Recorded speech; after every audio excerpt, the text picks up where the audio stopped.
But what's super cool about this cave is that it's in the middle of a lake that, it looks like a normal lake, but you would never know that about 35 feet or so beneath that lake surface is a super beautiful cave that's it's just unbelievable. Episode 337, Cave Diving with Joshua Shouse. You're listening to the Adventure Sports Podcast, brought to you by 180 Tech. We talk with adventurers from around the globe to bring you the inspiration and motivation you need to get started in the outdoors or to keep you moving if you're already there. Now here's your host, Kurt Linville. Hey all, welcome to 2018. We are back with all new episodes. I hope you guys enjoyed your holidays. We know we enjoyed ours as well as our break. On today's episode, we have one of our own listeners, Josh Shouse. He's here to talk about cave diving. It's a good one, so sit back, relax, and on with the show.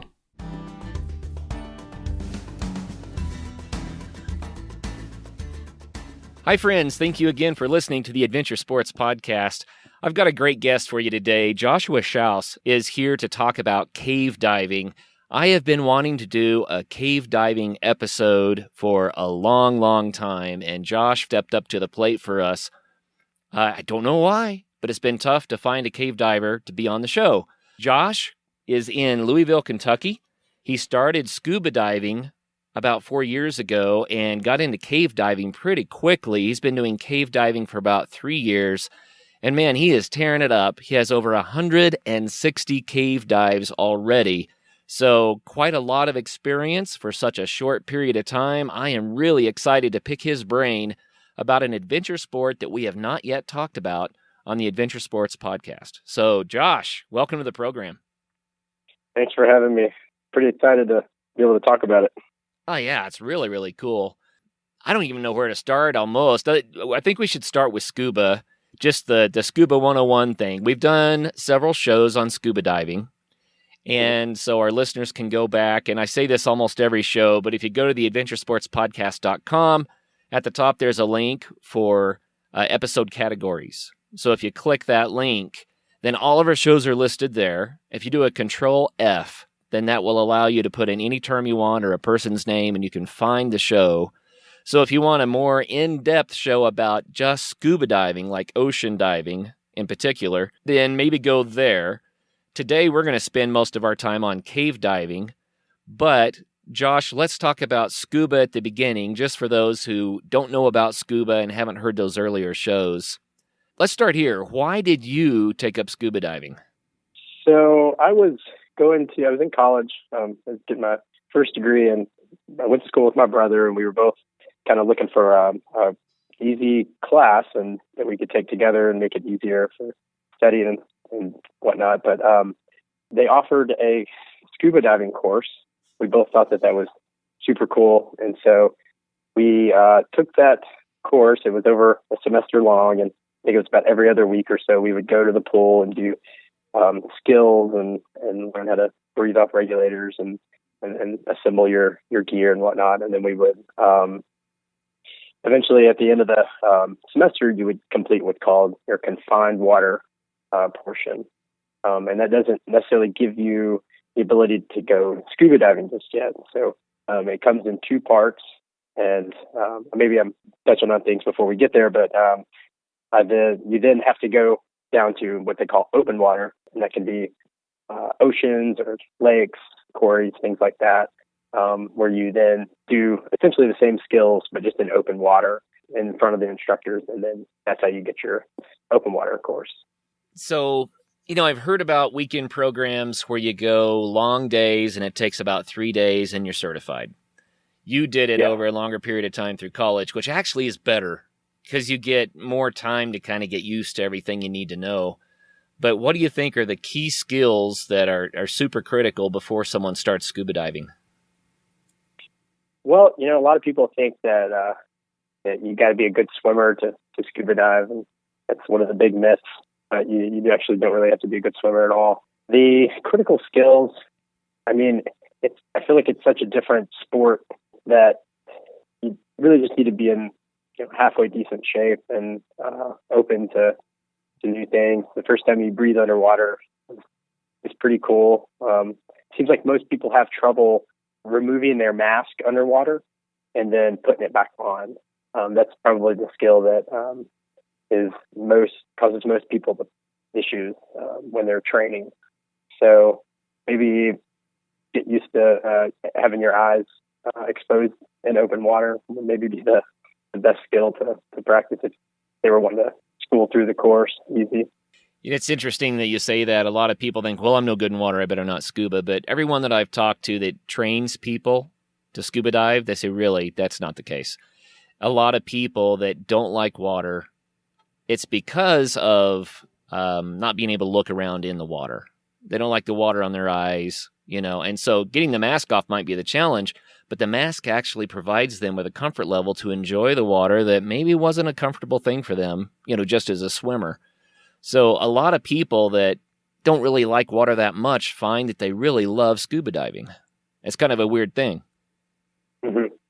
Yeah, I did a little bit of teaching for a little while, and I helped teach with some open water classes, and it never failed that every time we would go to the part where we would have everybody pull their masks off, there would be at least one person that would bolt up to the surface just because it was, I guess they were really comfortable with the mask on, and as soon as you pull it off, they feel the water touching their nose, and it scares them, and they think that they can't breathe anymore, so they just bolt up to the surface. Yeah, and bolting to the surface is probably the one thing you don't want to do. Yeah. So it's a good idea to get used to that a little bit, but probably, like you're saying, that may be the biggest challenge for most people to overcome. Yeah, seems like that's been my experience. So, as a cave diver, you're doing a lot of freshwater diving. And I think a lot of people think about saltwater diving because, that's where the coral, that's where the beautiful fish are and all that kind of stuff. But what's freshwater diving like? Freshwater diving it's the best. I am not a fan of ocean water, just the salt and everything. I've done some saltwater diving, of course, but the freshwater diving is awesome because usually there's less. You have some different buoyancy characteristics, which is always nice. All of your gear when you go dive in like the ocean needs to be rinsed off because all the salt and everything can cause some issues. So freshwater is, especially like from springs and such, is about as clean as it gets, and you're able to just kind of hop right out. You don't really have to rinse off your gear or anything. So freshwater has some definite pros. It maybe isn't as clear as some of the oceans in the salt water, but you don't have to have any kind of nasty salt water in your mouth. Yeah, so that's another advantage, I guess, for freshwater. Interesting. I started scuba diving back in college, much like yourself, actually in high school, but I ended up taking a college course as well and did a lot of diving when I was in Oklahoma. So that was years ago. Did a little saltwater diving, did a lot of freshwater diving. And then when I moved to Colorado, I got so busy with other sports, I haven't done it as much, but I still love it. It's just been a little bit less convenient for me. But something a lot of people don't know, and that I experienced, I'm sure you have, a lot of these reservoirs, they didn't cut the trees down. And so where the water's deep enough, when you dive down, the trees are still standing. They may have been there for 50, 60, 75 years, but they're still supple and they're still standing. So you can scuba dive through a forest. Mm-hmm. I think that's the coolest thing. Yeah, it's there. We have a few quarries around in Kentucky that have some, exactly what you're saying, some standing trees that it's just cool to be able to hover over top of those and be able to, it just kind of looks like a forest that you're just kind of flying over top of. It's really, really cool. So what's your favorite part about scuba diving? Some people like to be able to see the saltwater fish. Some people like the freedom of movement, the feeling that you are flying. What's your favorite? My favorite is that it's just such a novel environment that there's nothing like it. It's just truly peaceful. You're able to essentially fly through the water. It's pretty effortless. It's so hard to compare it to anything else, and it's just such a nice sport. And you're able to go see places that very few people, if anyone at all, ever will see in their life. And there's something to say about that too.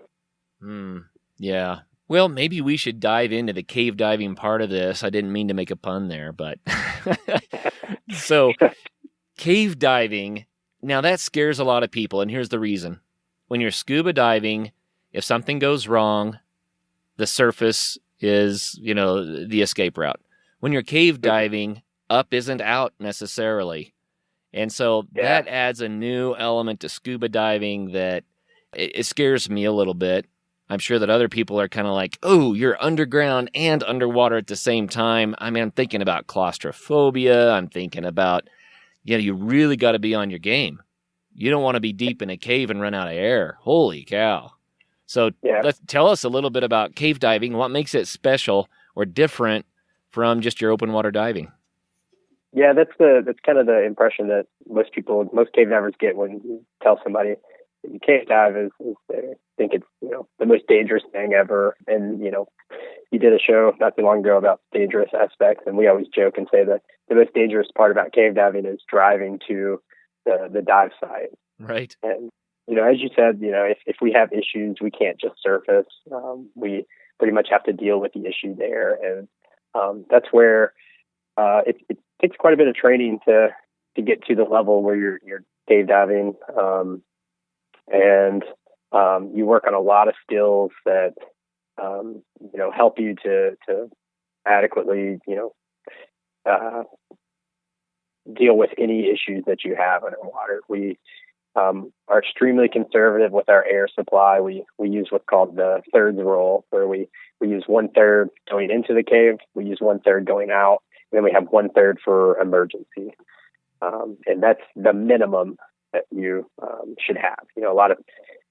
I plan most of my dives with a little bit more conservancy than that, just because when you do have problems, that 1/3 is likely not actually enough to help you get out safely. And then you tack on a buddy, and then you both have, you have a friend to help you get through some issues. You also have, his gas supply as well to help you if one of your tanks decides to just, start leaking air or whatever. So it's just a lot of training, a lot of practice, but it's a pretty safe sport. It's just, there's really nothing like it, in my opinion. Well, just my biased opinion. I really love scuba diving because I like that feeling of flight. I like the weightlessness. I like being able to see animals of every shape, color, even things that, they look like they're from another planet. Just amazing animal life that you see, under the oceans. And even in the freshwater, I see fish that blow my mind, just beautiful things you don't catch on a hook because they're not that kind of a fish. You know what I mean? Mm-hmm. So I love all of that about it. But then if you add the exploration of an underwater cave, scuba diving to me is fun and I love it. But for me personally, I spent so much time in the water, there's not a real excitement factor. It's just a very enjoyable factor. But you throw a cave into that, I get excited. That gets the adrenaline pumping for me. So I don't know. Does it do that for you? Oh, yeah. Yeah. You'll see some photos of some really beautiful springs and, especially down in Florida, there's a ton of them. And you just, most people all they'll ever see is this beautiful hole of crystal clear water. And most will always wonder, what's down there. And when you're, a cave diver, you're able to, go find out what's down there. And that's it's just so cool. And it's just unbelievable what you can find down in these caves. And it's, as you're saying, you see these fish that just blow your mind. Well, we'll see humongous passage and these rock formations and clay banks that are just pristine and beautiful. And, and you may be the first to ever see this and to be there. And that's just it's just really cool. Wow. So the exploration aspect of it is huge. Yeah.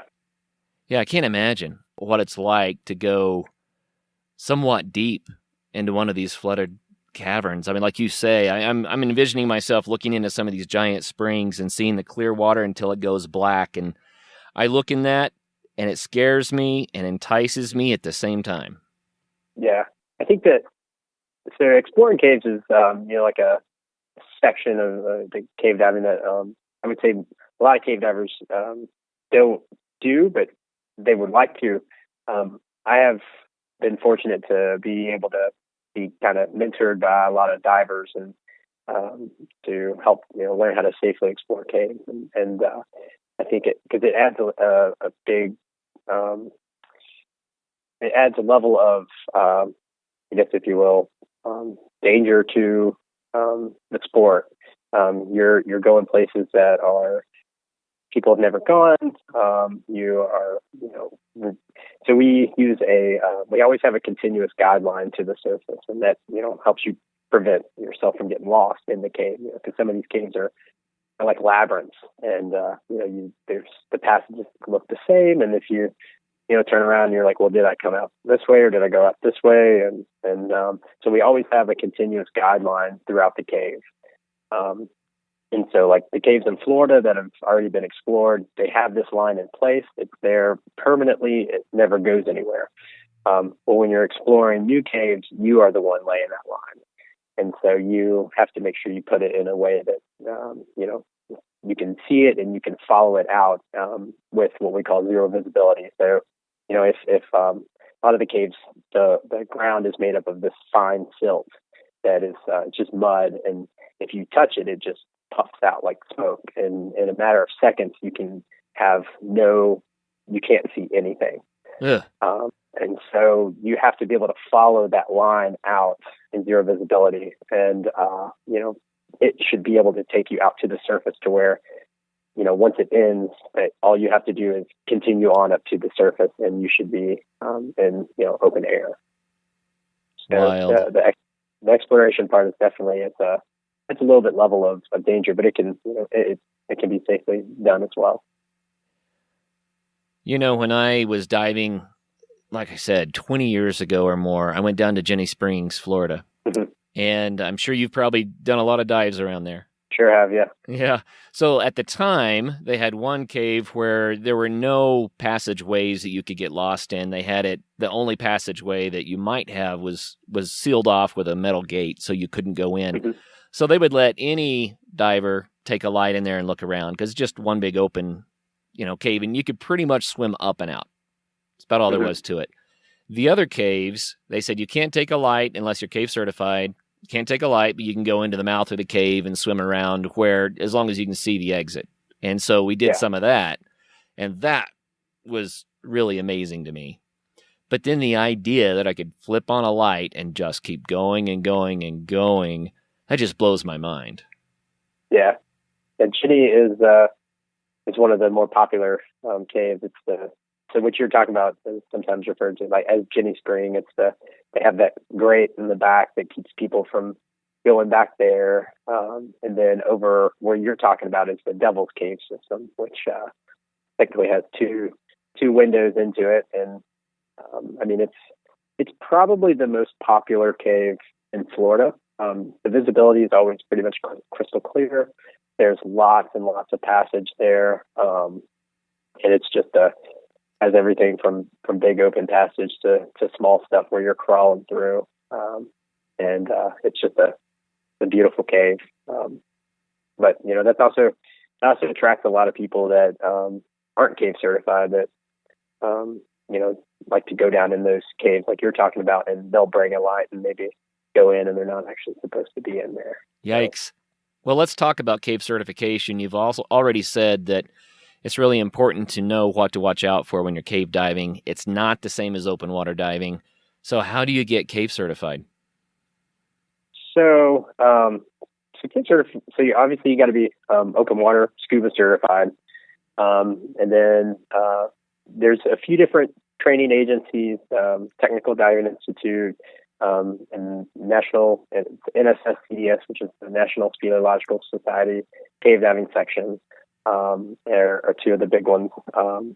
And they each kind of have different requirements, but as a general kind of rule of thumb, you get what's called an advanced diver certification, and that like allows you to go a little bit deeper. You should have nitrox certification, which is like an enriched oxygen. So like, the air we breathe is 21%. Well, nitrox is anything over 21%. So like, common one is 30% nitrox, and it just it allows you to be able to stay down longer without having the nitrogen building up in your body. Okay. And then pretty much after that, you can take what's called cavern diver, and that allows you to go in the cave within like daylight, as you said. So as long as you can see daylight, you can ponder around in there and look around in the cave. And cavern diver, it's really the foundation for a cave diver. It's one of the most important classes. It's where you learn how to run a reel from the surface. It's buoyancy and lights and signals and all that stuff. So after you do that, you then have a class called like Intro to Cave Diver, which is where you actually go beyond that light zone and you start actually going into the cave. The major change is that you get to go beyond that daylight zone, and then you use 1/6 roll, which is, so you're only using 1/6 of your gas supply.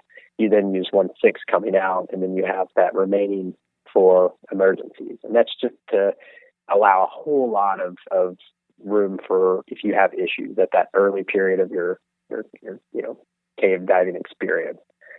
From there, you go into what's called apprentice cave diver, and that allows you to begin using that 1/3 roll.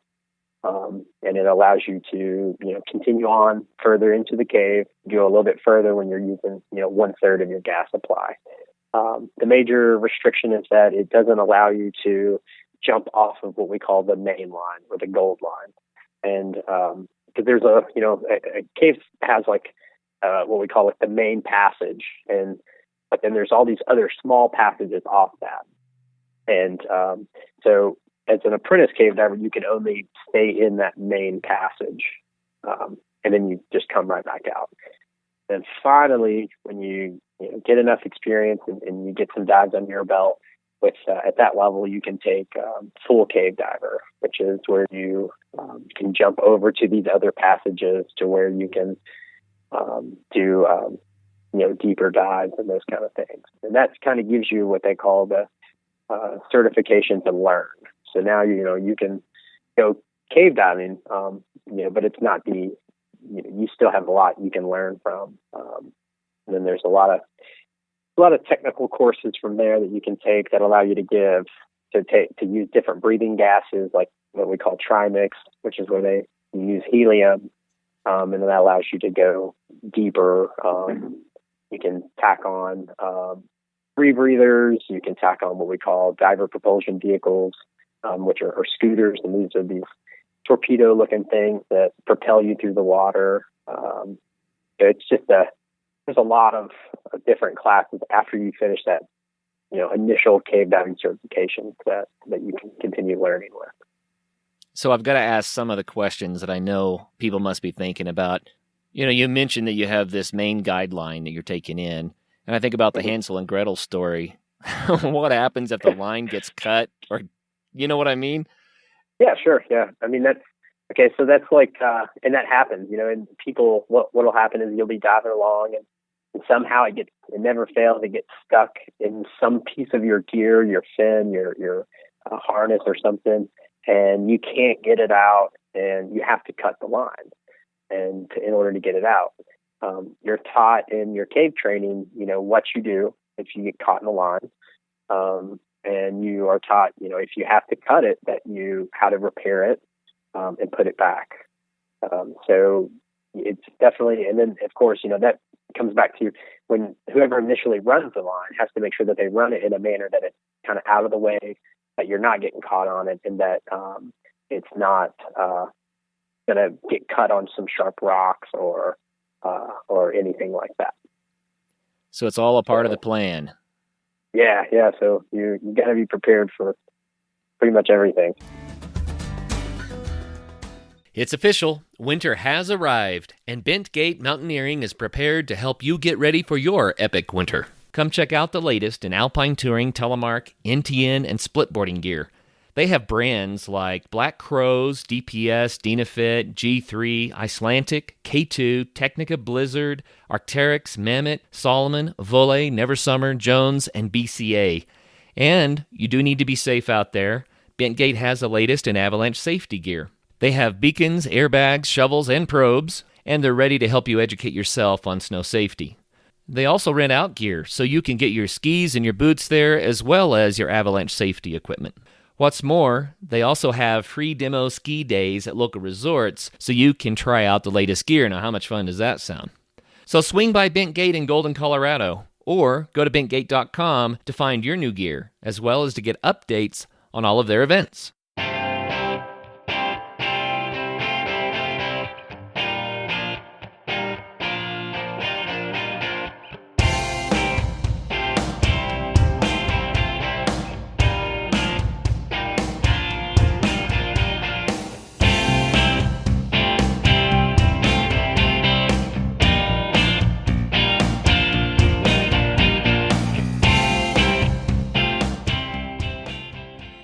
You know, another thing is you keep talking about gas mixes that allow you to stay in a little longer, go a little deeper. We might as well touch on that. Just in scuba, there's several dangers, but I call them the big two. One is that you go too deep for too long, and you have to deal with the potential for the bends, right, when you surface. The other is holding your breath and actually rupturing an air sac in your lungs, an air embolism. So you never hold your breath, you don't go too deep for too long, you're in pretty good shape. Scuba diving, really, those two rules, that takes care of the majority of the risk. But when you're cave diving and you're going deeper and you're using these other gases, how does that play in? Yeah, so when you get to the level where you're when you're cave diving deeper and longer, you're going to get into what they call decompression. And that's kind of what you just talked about, where if you stay down for a long time and you just come straight to the surface, you can get the bends, or you can get bent. And that's where the nitrogen that's in your body is causing issues with like normal tissue function. And so what we do, I would say most cave divers, they plan their dives before they go in. They kind of know, okay, this is where we're going. This is how much air we're going to use. This is what our decompression will be. And they bring all the gas required for that, and then some, for emergency. And so we use dive computers that, and different programs that help us know, okay, if we're going to be down, you have what's called a no decompression limit. And so you can say, well, okay, my no decompression limit is 30 minutes at this step. If I stay longer than 30 minutes, I then have to decompress before I just go to the surface. And so you have what's called a deco stop. And usually you stop at a certain depth for a certain amount of time, and you are then able to go to the surface after you finish your deco stop. So dive computers have advanced a lot.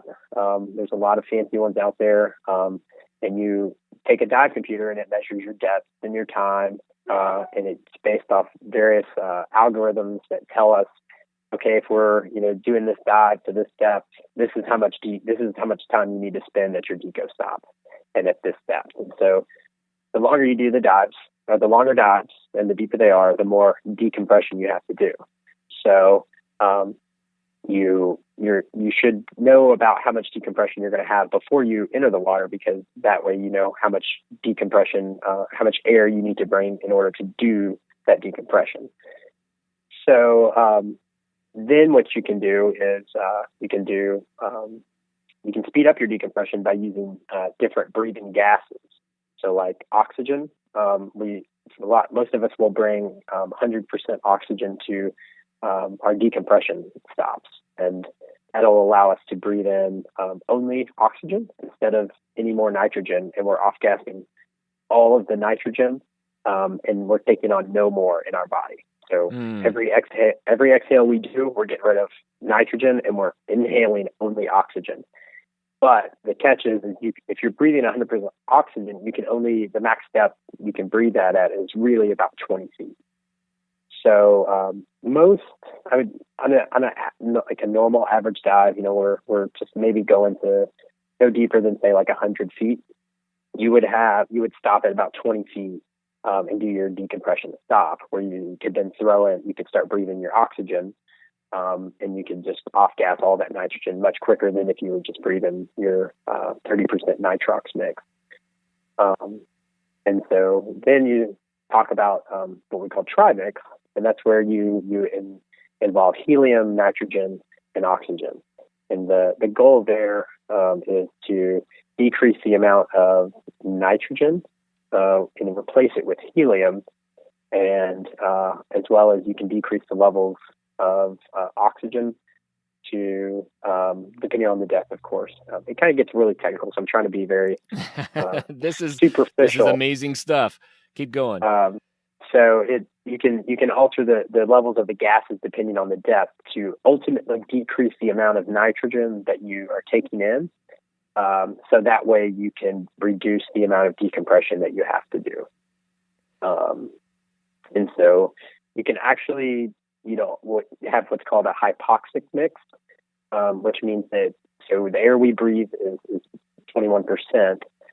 You can have like a 18 or 15% mix, which is that 18 or 15% oxygen, and then some helium and some nitrogen in that mix. But you can't really breathe that at the surface because it's what's called hypoxic. Right. It doesn't have enough per se oxygen to actually breathe that at the surface. So, but once you get down to depths where the planned depth that you plan to go to, you can then breathe it in, because what happens is as you go down in depth, the gas compresses, and so you have more, you have a higher what's called partial pressure, and so it allows you, the molecules are kind of crunched together more, so that you can actually breathe that mix, and it is enough for your body to breathe. So, with that being said, you're able to, again, reduce that decompression with a hypoxic mix. But that's usually, most people that are doing that are going, in excess of 150, 200 feet deep. Pretty deep stuff. We should probably mention Narcosis and then move on to the fun of this.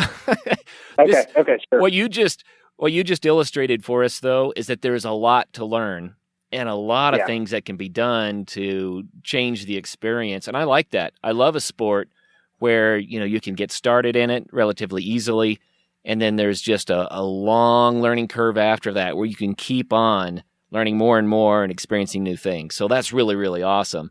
But what's Narcosis? So Narcosis is, I guess in short, it's people compare it to like drinking a few martinis is what it's mostly compared to. And so if you have, I can remember when I first started scuba diving, we were diving at a spring in Florida called Blue Grotto, and it has a deep section in the back that goes down to about 100 feet. And we were breathing air, so 21%. And then the rest of that is nitrogen, mostly nitrogen. So then you've got about, I guess, 79-ish% of nitrogen. And what happens is the nitrogen is inert to us, so it doesn't really do anything bad for us, but it can cloud like your vision. So when you go down to depth and you're breathing, you have all that nitrogen, you start to have what's called nitrogen narcosis. And it just kind of makes you, it does different things to different people. For me, I feel, you can start to feel a little, strange. You start kind of honing in on certain things. It can cause anxiety.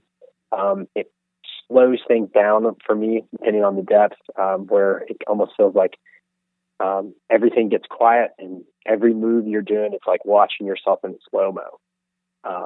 And so that's kind of what it just alters your mental status in a way it's similar to drinking a few martinis.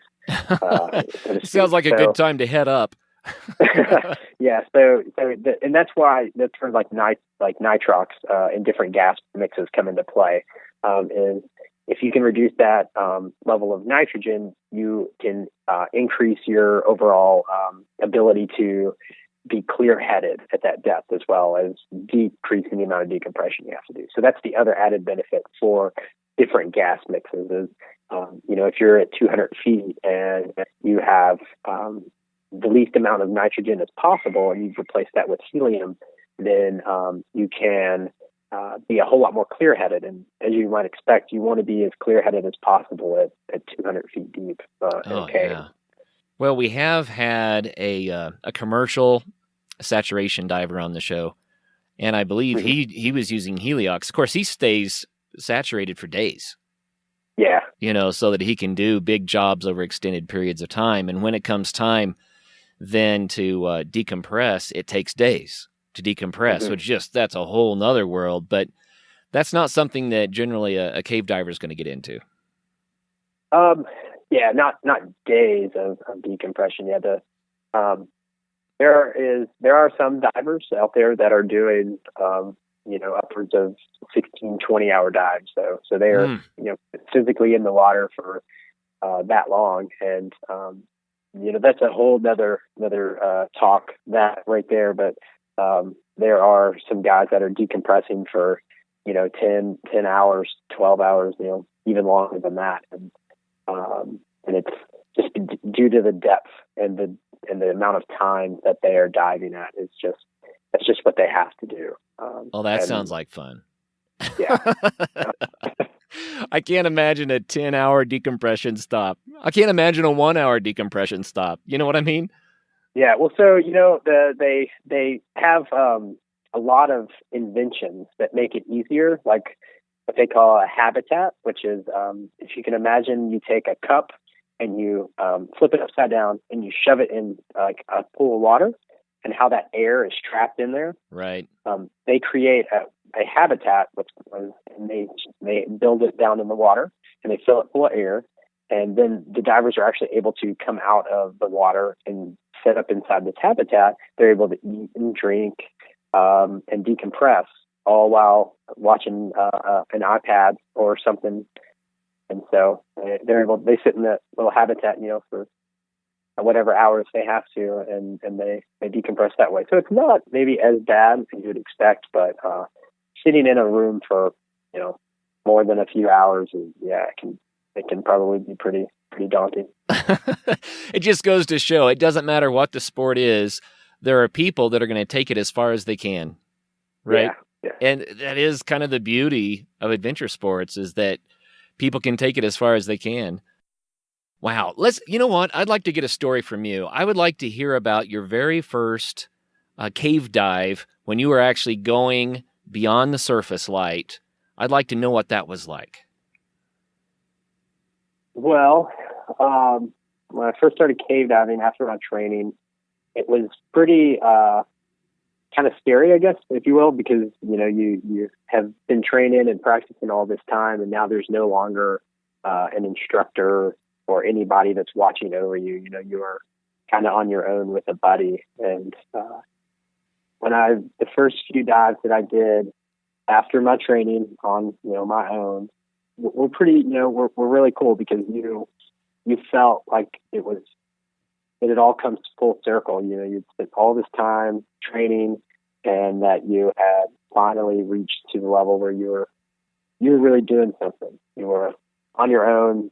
And when you were able to just look around as much, you didn't have to worry about the instructor making you do drills and taking your lights away and pulling you out of the passage and throwing you over anywhere. I think it was pretty relaxing, but at the same time, it was really intimidating, because you don't want to mess up. You don't obviously want to have anything go wrong. Well, it is cool, because what you're describing is what a lot of people experience with any sport. It's when they finally learn how to do it and they're able to go out on their own and try it for the first time. And it's all on them, Yeah. I think that personal challenge aspect of adventure sports is probably one of the most attractive things about it. Even if it's something as simple as learning how to alpine ski.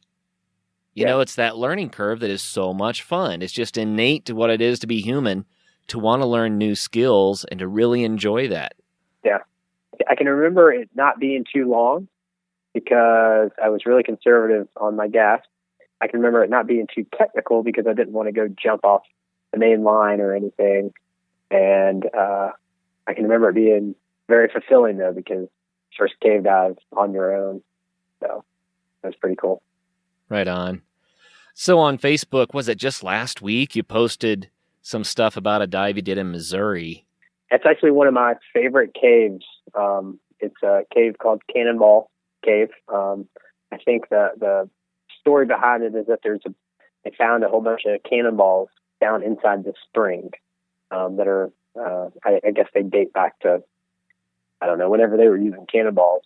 But and now they're posted in the front of the cave now, so you can take a look at them as you crawl through the cave. But what's super cool about this cave is that it's in the middle of a lake. It's in Missouri, southern Missouri. It's in the middle of a lake that, it looks like a normal lake, but you would never know that about 35 feet or so beneath that lake surface is this super beautiful cave that's just unbelievable. And it's very interesting how you find the cave. You have to, because the lake water is usually a murky green or brown color, and you pretty much have to, there's a few different ways that you can line up with this antenna way in the background, and you can take a reel and you can throw it as far as you can in the water, and it should fall. Or you can line up with this certain tree on the shore and reel out 75 feet. I mean, there's like a treasure map. Exactly. So, there's a lot of different ways you can find the spring, and everybody uses kind of their whatever works for them. But on this day, my buddy, he had a reel and he tied it to a tree and he reeled it out at 75 feet. And he has a loop tied in the reel, and then he just drops the spool, and it should fall right into the spring entrance.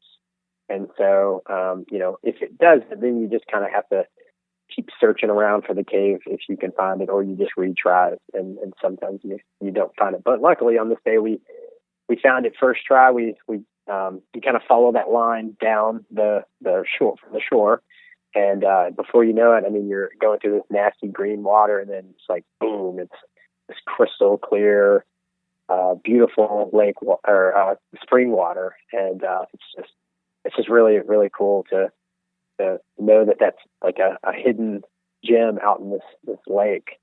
But then even more so is in the back of this cave, about 600 feet in, is this massive, 600 horizontal feet, so not deep, right, but 600 horizontal feet in, is this pit that's just, I don't know the exact distance. I think it's at least 100 feet in diameter.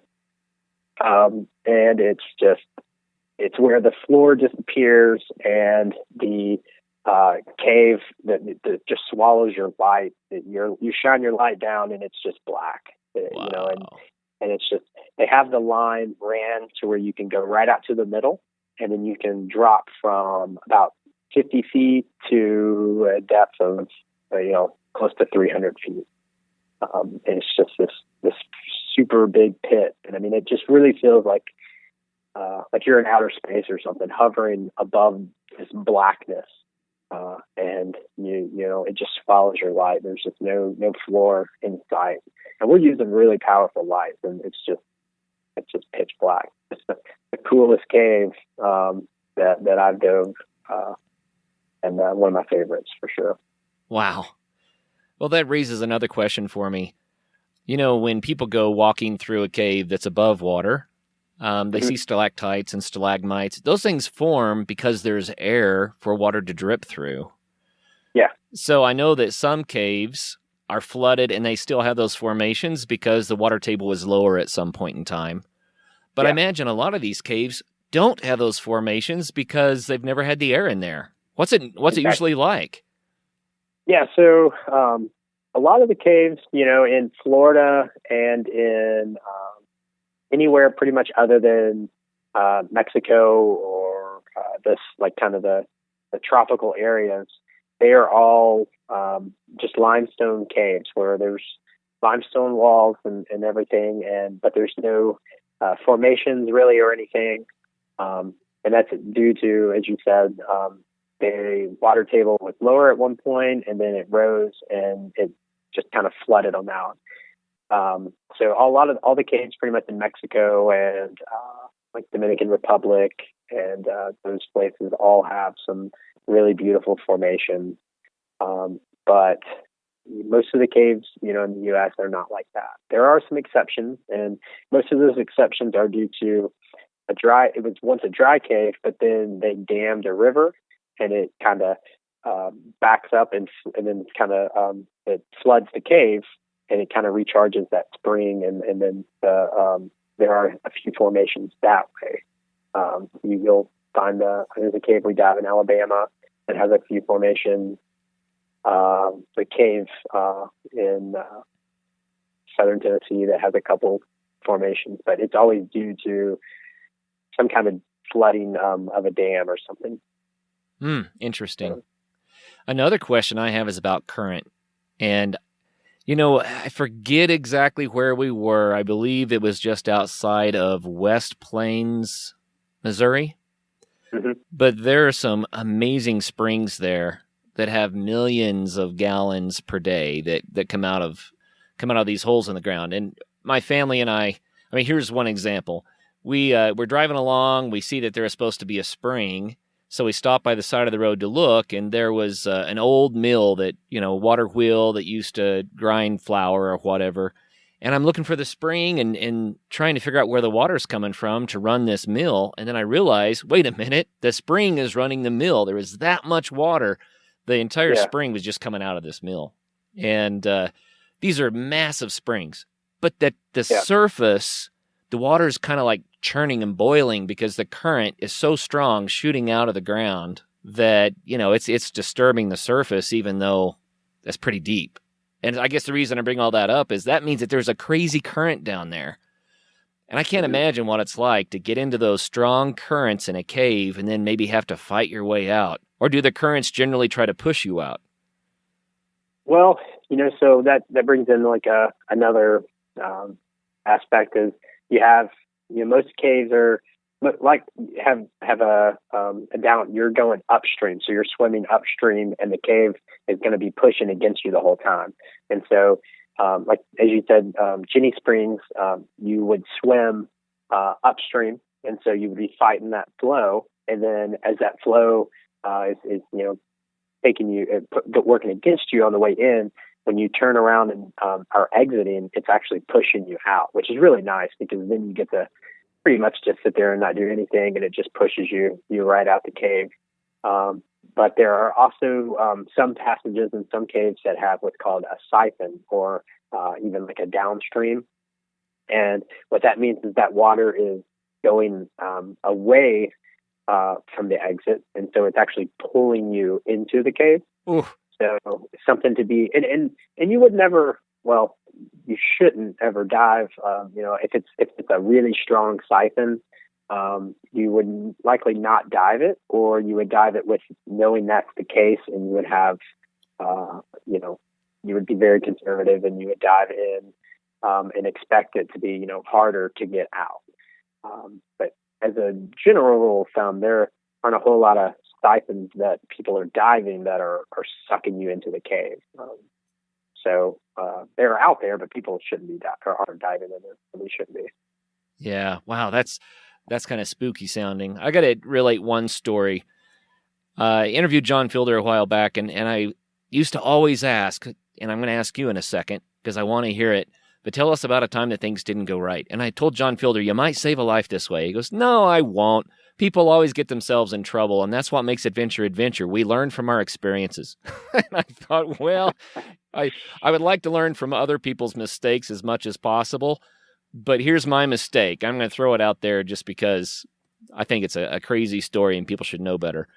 I was diving in a lake and found a little cave entrance under the water. And rule number 1 that I broke was I was diving alone. Rule number 2 was that I wasn't cave certified, right? So I broke that rule 2. I went into this cave, and I obviously wasn't going to go deep. I just want to kind of snoop around a little bit and come back out. Got in there, went through a kind of a narrow passage. It opened up, turned around, said, well, I'm going back out. On the way out, I got stuck. And it actually, the opening was so tight, I didn't know what was hung up, but I wasn't going anywhere. And so I just felt around for a while and finally realized that one of my spare regulator was stuck between my hip and a rock. And so I rotated my hip, moved the regulator, and I was able to swim right back out again. Okay, so I broke all kinds of rules there. Really, really stupid, right? But that is one of those don't try this tricks. Yeah. And it actually shook me up a little bit because I was like, man, if I got in there and ran out of air and couldn't get out. So what about that? You ever feel like you're going to get trapped in one of these caves? That's like the nightmare scenario. Yeah, so I knew you were going to ask me this, and I knew there's a story that immediately comes to mind of there's a cave in Alabama that me and a buddy were diving, and we've been exploring this cave for a little while, and we had it distance-wise pushed back to almost 5,000 feet, horizontal feet, and we mostly dove it like in the wintertime because we access this through a farm that there's crops in the spring and fall and everything, and so we access it just kind of right through the field where he has his crops, so we can really only get to it when his crops aren't there in the wintertime. And so but we had dove it all the time in the winter, and it actually is off of a river that again is dammed up, and so the depth in the cave varies with the level of the river outside. So we had always dove it in the wintertime. Well, we went and dove it at a different time of the year and brought what we call scooters, those torpedo things that propel you through the water, because swimming 4,000 feet is a pretty good swim. So you can cut that time in half when you use a scooter that just kind of propels you through the water. And so we thought what we would do was scooter back to the end of our exploration line, and then we would continue on. Well, the water in the cave was lower than it normally was, and so the depth in the cave was already very shallow. We're talking maybe 10 feet deep. Max depth was like 20 feet in one area, and so there was parts where we were pushing the visibility was already not that good. So we maybe had 10 feet of visibility at best. And so we decided we would continue on in the cave. We were saying, even though the visibility is not that good, we'll keep going on. And we're just kind of zooming through. And then we get to this first air bell, because the water is maybe a solid 7-10 feet lower than normal. We were actually in dry cave at this point. And it's all muddy bottom, and we're pushing and crawling through this mud, and all of this mud is just going downstream where we have to exit from. Oh no. So it's already hard enough we're crawling through these little air passages with tanks, and we have like 3 tanks, and we have these heavy scooters, and we're just shoving them through the mud. All of our stuff is getting clogged in mud and everything, and we keep going, and it takes us like 2 hours to get back to almost the end of where we were at the line. And we knew that when we had to exit, we would be having to go through all of that again, but we had maybe 10 feet of visibility on the way in, so we could actually kind of see a little bit. Well, on the way out, we knew we were likely going to have no visibility, so we were going to have to hold on to that line for about 4,000 feet and head out. And it was at that point I knew that I was like, we should not have dove in here in the first place. But I told my friend, I said, I'm going to head out because it's going to probably take another 2 hours to get out of here. And sure enough, it did. And I mean, it took, I think we were total underwater time in the cave time, we weren't really underwater totally, but in the cave we were almost 5 hours. Oh. And our going back out, tons and tons of things were going wrong. Like, we were trying to scooter out, but we couldn't really scooter because of the depth, and we were hitting all the sides of the mud, and the line was not ran in probably the best way, and all it was going to take was the line to get caught up in the scooter, and then we were going to have another problem there. My scooter got stuck on at one point when I was trying to turn a corner, and I had to run it into the wall and get it to. I was smacking the mud; it got clogged in the throttle, and I was having to smack it really hard and get it to come out. And so it was just. We finally made it out. I kept telling myself, man, if I just make it out of here, I'm never gonna do that again. But we made it out. We didn't really have a ton of issues. It just took a long time, and we had plenty of air because it was very shallow. And so we had plenty of air. That was never really a concern. I did have a regulator free flow because it got all muddy. That was a very interesting dive, though, and I learned a lot from that one for sure. Lots of exploration there, it sounds like, but man, that's spooky stuff. You know, we might be smack dab in the middle of winter these days, but spring is really just right around the corner. Make sure you've got one of our lightweight camp stoves ready to go in your pack for when the weather starts turning warmer. Both the 180 stove and the 180 flame are designed to burn the abundant wood fuels you find on the ground instead of requiring you to haul in heavy, messy camp fuels. Take a minute to head on over to our site at www.180tack.com to check out these American-made stoves that are built to last. You'll be helping us, and you'll be helping the Adventure Sports Podcast. Thanks, guys.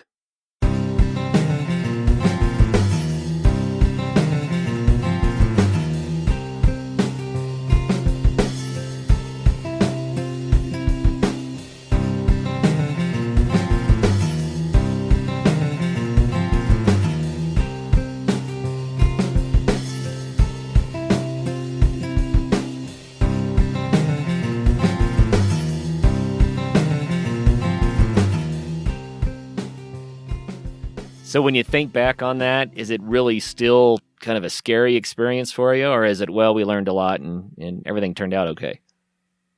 Yeah, I think it's, we learned a whole lot, and we didn't get anything done, which is never fun, but we both made it out and had an awesome story, went and got some good food. So it was a big learning lesson. So it's still a little spooky when you think about all the fine details, but that's just part of it. Wow. Yeah, that one sounds scary to me, just because the amount of exertion involved, and you're just not sure how quickly you can even get out of there. I mean, if you're having to hang on to a rope and run a scooter at the same time, how do you do that? It's really hard to scooter and hold the line at the same time. So really, I was holding the line and pushing the scooter in front of me.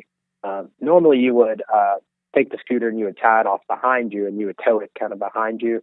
But I was afraid that it was going to get caught up in the line or in a crack or something. And that I couldn't already see to begin with. I felt more comfortable pushing it ahead of me than I did letting it tow behind me. There would become periods of in the cave where visibility would kind of get a little bit better and I could actually see the line. So I would then begin scootering really slow, and where I could, I was only maybe a foot away from the line so that I could see the line and I could see, where I was going in the cave for, the next 5 feet or so. And it was, and then, the visibility would turn back to next to nothing. And then you would just stop the scooter, grab the line, and then continue on pushing through. Oh, so that doesn't sell me on cave diving, Josh. I'm telling you, that doesn't sound like my cup of tea right there. It's not all like that though. There's, it's like I said, that's exploring caves and stuff is a little bit different than, just cave diving in general, down in Florida. There's some really beautiful, incredible cave, big cave too. I mean, a lot of people, the first thing you say about cave diving, they're like, ooh, claustrophobia, but man, there's some really big passage in these caves, and there's also some really small passage, of course, but as a general rule of thumb, there's a lot of really big open caves that are just beautiful, perfect clear water, and just truly mind blowing. Well, you know what? I love talking to you about this. I find it so fascinating. I wish we could go on for another hour, but we've already burned up our time. Can you close us out with just pick one of your favorite dives and walk us through how that went. It's supposed to be a sump dive that we were doing in Alabama. It was a sump is where it goes underwater and then it comes up into dry cave where you would then cave as you would normally, like above water. And so we went into this spring. It's one of those springs that was flooded, and so it had all these really awesome formations. I mean, it was just you felt like you were in Mexico or something, other than the really cold water, but you felt like you were in Mexico from all these humongous stalactites and stalagmites, and the water was beautiful. It's clear, and eventually, after I think it's about 700 feet or so, we surfaced in this big kind of dome room. We took off all of our dive gear, and we started looking around for more cave from the dome room. And through this little crack in the wall, we were able to access this other dome room. And eventually we were able to explore that back out to this massive, beautiful, like picture perfect dry caving room that we were the first ones to ever see this. There were these, what they call rimstone pools that were just this very, very thin pieces of rock that hold these crystal clear water. These humongous stalactites and stalagmites. And I mean, it was just truly like breathtaking. I mean, it was the coolest thing ever to be the first ones there to see such beauty under the ground. And, all it took was a 20-minute cave dive to go through and a little bit of effort to get up and through the cave to see this. I mean, it was just, it was like, wow, that's why I got into cave diving. That's exactly what I'm looking for. Boy, that does sound really, really cool. You mentioned some fragile formations there. What about conservation, taking care of these places? Yeah, so that's a big part of cave diving. The National Speleological Society does a lot of great work for cave conservation, and they do a lot of instruction on how to cave and cave lightly, as you will, and how to protect these caves, because these formations and stuff have been forming for years and years and years, and can all be gone by just somebody just wanting to remove it from the cave, or just being careless and popping into it. And so what happens underground affects us above ground too. These water systems that we're diving are part of, a lot of the times, part of the drinking water that we're using every day, the water that we're taking showers in and cooking with and things like that.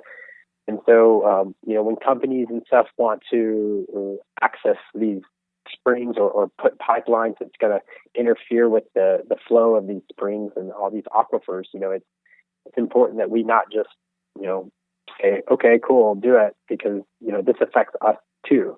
So we like to try and educate everybody on the importance of caves and underwater caves, and help them to understand that these are important, and just carelessly placing stuff on top of them and just kind of neglecting their existence is just not beneficial.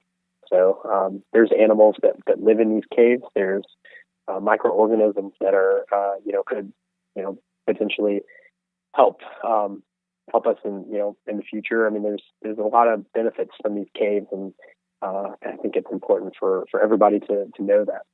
I love it that you guys not only know how to take care of the natural environment, but that you can promote it for others too, and help wake the rest of us up, because what we're doing on the surface is impacting what's beneath. Not something a lot of people think about. Exactly. Yeah, there's a lot of hydrologists and stuff that are able to test water and do what's called dye tracing and see, some of these caves are connected, though they're just miles and miles away from each other. They're still hydrogeologically connected. And so if you may be building something, 10 miles down the road, but this water is all connected. So it may be far away from the public out there, but because they're connected through water, it will affect people that are, 10 miles away. And so it's just, it's super important that we just not neglect their existence, and that we, make sure we're taking care of them and doing our part. Yeah, cool stuff. So how can people find out more information? I know you have a blog out there that if people are interested, they can see some of the pictures and the videos and read more stories about some of these dives. Great resource. So how can people find you? So I try to maintain a blog, hobbyistexplorer.blogspot.com. It's where I try and post some of the dives and caves that we go into. And then cave.org is a great resource for caving. That's the NSS direct website. You can get on everything of exploration, studying, and finding like a caving club near you as well. There's a lot of local grottos in all these states that if you've always kind of been interested in caving, these grottos will lend you a helmet, light, and you guys can go see some beautiful stuff underground. And then cave diving wise, there's great resource is nsscds.org, and that's the direct website for the cave diving section of the NSS. And from there, they have all the information for training, conservation, safety, some really good photos. I think they've got a forum as well. So a lot of good stuff there. And then feel free to contact me if you ever have any questions. I can hopefully point you in the right direction. Right on. So help us out a little bit. You say NSF, so National Speleological. So N is in Nancy, S is in Sam, F is in Frank. And then CDS.org. And that's C as in cat, D as in dog, and then S as in safety.org. Right on. And once again, your blog is hobbyistexplorer.blogspot.com. And man, I plan to spend some time there this winter doing some armchair spelunking with you. Very cool. Well, I'm really happy to be able to get on the show, and big fan of the show. Listen every week. So keep up the good work. Oh, thanks, man. We love having you on, and I love talking cave diving. I feel like we just scratched the surface. Would you be willing to come back on again at some point in the future, and we can dive into more amazing stories about your experiences? Definitely. I would love to come back on and share some good stories and some of the projects that I'm sometimes able to help with. Oh, fantastic. That'd be great. Well, thanks again for your time. And for all of our listeners out there, you know what I'm going to say. Get out there and have some fun. Cave diving. Wow. It's like a part of the earth that we know so little about. You think about our own planet and what is underground and what's left to be found for the very first time. A lot of explorers these days go to places that have all been explored out before. They just try to do it in a new way. But if you get into something like this, it's like Josh said, you could do something for the very first time that no one has ever done before. What a cool idea. So make sure you do get out there. Have some fun. Coming up on Monday's episode, we're going to have Robert and Daisy Kuhnstader on to talk about trekking in Peru. Until then, you're going to get out and have some fun, right? Right. Thanks for listening. You're not leaving yet, are you? Why don't you do yourself and us a favor and become a member of our Facebook group. In there, you can hear about some awesome adventures, learn how to do new ones, and share what you've been up to. And while you're on the web, do us a favor and go over to patreon.com/adventuresportspodcast and consider becoming a patron to help the show. You can also find a link to Patreon at the top of our website at adventuresportspodcast.com. As always, thanks for listening, guys.